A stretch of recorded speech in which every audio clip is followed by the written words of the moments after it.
தலைவா நீ தான் ஒன்றல்லவா ரசிகன் என்ற போதும் என் தலைவன் நீ அல்லவா ஒரு தடவை ஜெயிப்பதெல்லாம் சரித்திரமாகாது என்ன சரி நீ ஜெயித்து விடு திசைகள் உன்னோடு.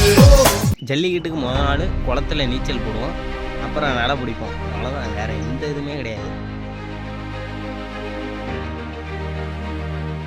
மற்ற பேர்லாம் பாய்ச்ச காட்டுறேன் அது காட்டுறேன் இது ஏதோ பண்ணுவாங்க.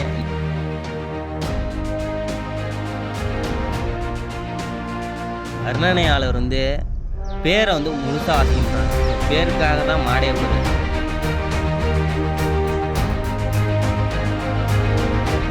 நம்ம எங்கே வந்துருக்கோன்னு பார்த்தீங்கன்னா கொலமாணிக்கம் காரியக்காரர் சேகர் அவரோட கட்டுத்தரைக்கு தான் வந்திருக்கோம். அவரை பற்றி கொஞ்சம் தெரிஞ்சுக்கலாம். அவரோட பேர், அவரோட மாட்டு நேம் எல்லாமே கொஞ்சம் கேட்டு தெரிஞ்சுக்கலாம். கொஞ்சம் சொல்லுங்கம்மா. என் பேர் சேகர், மாட்டோட பேர் வெள்ளையன். சரி. மாடு கட்டுத்தரையில் இது வாடியில் ரன்னிங்கில் தான் வரும். ரன்னிங்கில் தான் வருவார். நம்ம வெள்ளையன் வந்து வாடியில் எப்படி வருவார்? வாடியில் எப்போதுமே ஜம்ப் பண்ணி தான் வருவார், கூட்டத்துக்கு தகுந்த மாதிரி வருவார். அதேமாரி நல்ல போக்கு மாடுனா இதை சொல்லலாம். நம்ம என்ன ஊரில் சிறப்பாக அந்த வாடினா எந்த ஊரை சொல்லுவீங்க நீங்கள்? திருமானூர் தானே. நம்ம மாடு இப்போ வாங்கின பெரிய பரிசுனா என்ன பரிசுன்னு சொல்லுவீங்க?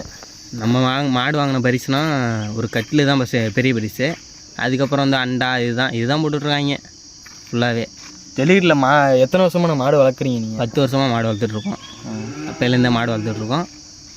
இது ஒரு மாடு தான் வளர்த்துட்ருக்கோம். நம்ம மாடு வீட்டில் பிறந்ததா இல்லை வாங்கின மாடானு? வாங்கின மாடுதையா. பசங்களுக்கு மாடு வாங்க போனோம், பார்த்து வந்து மாடு பிடிச்சிருச்சு. பிடிச்சோடனே உடனே செயின் அடை வச்சு வாங்கிட்டு வந்துச்சு மாட்டேன். சரி. கண்ணுக்குட்டியாக தான் வாங்கிட்டு வந்தது. நம்ம வெள்ளையை வந்து இப்போ வீட்டில் எப்படின்னு இருப்பார்? நம்ம பசங்க பிடிக்கிறது போகிறது அதெல்லாம் எப்படி இருப்பார்னு? வெள்ளையை வந்து வீட்டில் வந்து எப்போதுமே புதுசாக இருப்பார். ஆட்டுக்குட்டியை பிடிச்சிட்டு போகிற மாதிரி பிடிச்சிட்டு போகலாம். அதேமாரி பசங்க யார் வந்து பிடிச்சாலுமே பிடிச்சிட்டு போகலாம். யார் வெளியால் வந்து யார் பிடிச்சிட்டு போனாலுமே பிடிச்சிட்டு போகலாம். அதேமாரி வந்து வாடியிலையுமே சரி, அந்த எல்லை கோடை தாண்டி பாதி தூரம் வர வரைக்கும் அது கொஞ்சம் ஆக்ரோஷமாக வரும். அதுக்கப்புறம் நீ யார் போய் பிடிச்சாலுமே அது டக்குன்னு வந்து கையில் மாட்டிக்கும். அதுமாரி பிடிச்சிட்டு வந்துடலாம் நீ. அதான் அதோட இதே தான். ஆட்டோவில் அதேமாரி போகும்போது அது கீழே நம்ம படுத்துட்டு போகலாம், அது எதுவுமே பண்ணாது. அந்தமாரி சூப்பராக பதுசான மாடுது. இப்போ வந்து நம்ம சொந்தக்காரங்க நம்ம கூட இருக்காங்களா இல்லையா? நம்ம மாடு ஏற்றுறோம்னா நம்ம பசங்க நம்ம கூட இருப்பாங்களா? அதை பற்றி கொஞ்சம் சொல்லுங்கள்.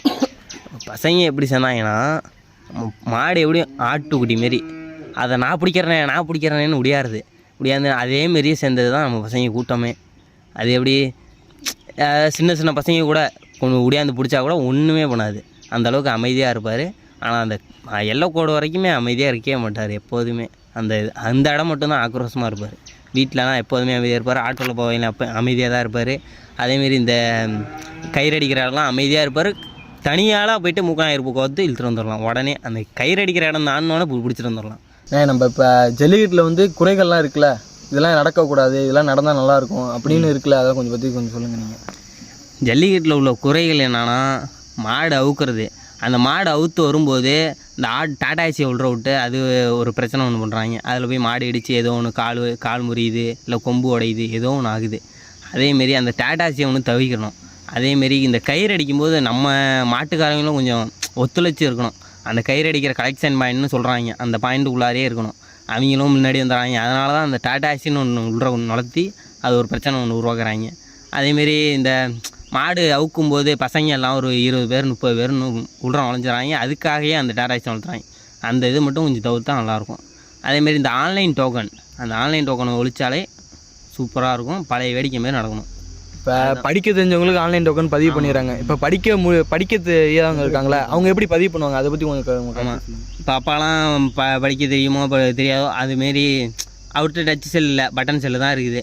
அவர் அதேமாரி தான் பதிவு பண்ண முடியாது. நம்மள்கிட்ட கொடுத்து தம்பி இதை பண்ணி கொடுறா. அதையும் பதிவு பண்ணாலுமே நம்மளுக்கு வரமாட்டேங்குது டோக்கனு. பெரிய ஆளுக்கு போயிடுது, 300 உள்ளார அவங்களுக்கு போயிடுது, நம்மளுக்கு 700 800ன்னு போயிடுது. அங்கே போய்ட்டு வரிசைப்படி அவுக்குறேன்னு சொல்கிறாங்க. கடைசியில் தள்ளுவாடியை போட்டு நம்ம மாடெல்லாம் சீரழியுது. அதுதான் அது ஒன்று தவிர்த்தாலே போதும். அது எதனால் தள்ளுவாடி போடுறாங்க? தள்ளுவாடின்றது இந்த அந்த டிஸ்ட்ரிக்ட்காரங்க, அதர் டிஸ்ட்ரிக்ட்காரங்க, நம்ம அரியலூர் டிஸ்ட்ரிக்டில் சொல்ல முடியாது, அது அரியலூர் திருச்சி டிஸ்ட்ரிக்டில் மற்ற டிஸ்ட்ரிக்ட்காரங்க அது போட்டுறாங்க. அவங்க பண்ணுறது தான் அந்த இது. 2026 இந்த குறைகள்லாம் இல்லாமல் இருந்தால் நல்லாயிருக்கும், ஜல்லிக்கட்டு நல்லாயிருக்குங்கன்னா என்ன சொல்லுவீங்க நீங்கள்? 2026 ஆன்லைன் டோக்கன் ஒழிக்கணும். அதேமாரி இந்த பழையபடி பாக்கு வச்சு அதுமாரிலாம் அழைச்சி நான் பார்த்துருக்கேன். அந்த வயசில் வந்து நான் ஜல்லிக்கட்டுக்கு போனது கிடையாது. என்னடா இதெல்லாம் புதுசாக ஏதோ ஒரு மாதிரி பண்ணுறாங்களே, ஜல்லிக்கட்டுக்கு வராங்களே அப்படின்னு நானும் நினச்சிருக்கேன். எங்கள் ஊர் ஏரி சைடு அந்தமாரிலாம் வந்து பெரிய பெரிய பெரிய ஆள்லாம் கூப்பிடுவாங்க. என்னடா இது எனக்கு ஒன்றும் புரியாது. நானும் சரி என்னண்ணா இது அப்படின்னு.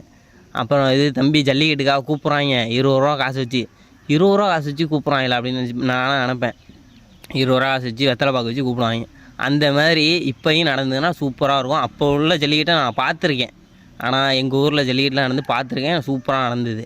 அதுமாரி இப்போ நடந்தால் சூப்பராக இருக்கும். அரியலூர் மாவட்டம் குளமாணிக்கம் காரியக்கார் சேகர் செல்வம் பாப்பா பாக்க தலைவா நீதான் ஒன்றல்லவா ரசிகன் என்ற போதும் என் தலைவன் நீ அல்லவா